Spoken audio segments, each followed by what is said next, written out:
We've been reporting for months on the shortage of workers for Maine businesses. We already had a worker shortage before the pandemic, but since then the help wanted signs are popping up everywhere. The lack of Maine people ready to go back to work has been a real problem for the tourist industry.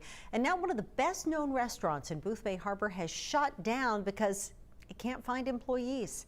News Center Maine's Don Kerrigan has the story. It's the peak of tourist season.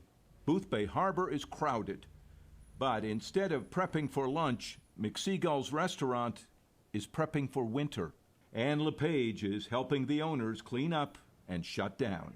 I think we've been struggling the last few weeks, and I think deep down we probably knew it was coming, but I think we were all hoping we could at least get through Labor Day. But no, McSeagull says it just did not have enough staff to keep going.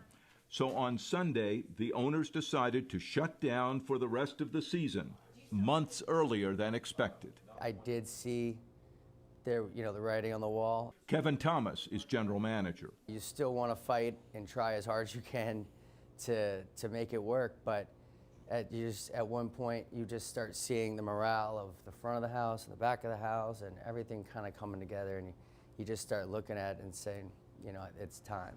Thomas says that full staff 2 years ago was nearly 80 people. This summer, they've had just 36. 8 of them are students about to head back to school. Co-owner Jerry Stoddard said by phone that tipped them over the edge. We knew we were going to be down to 30 here in a week and a half, and we couldn't put out the product that our brands used to putting out.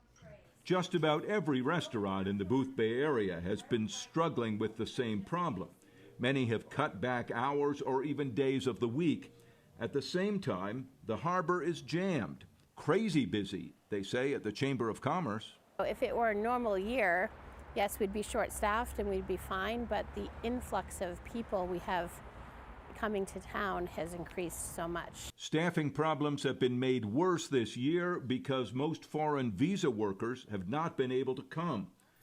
Housing for seasonal workers is a chronic problem in the area. And they also blame the extended unemployment benefits. It really comes down to how much money are you going to make going to work versus how much money you're going to get sitting at home doing nothing. If that money is too close to each other, people are going to want to just sit at home. The closing, of course, comes at what should be the busiest time of year, the time for everyone at the restaurant to make some money. I worry about people who have young kids that they're still raising and they've got to pay for daycare. Ironically, perhaps, McSeagull's closing may provide a short-term help to some of the other local restaurants. Kevin Thomas says their 36 workers should have no problem finding new jobs at all of those other places in urgent need of more help. In Boothbay Harbor, Don Kerrigan, News Center, Maine.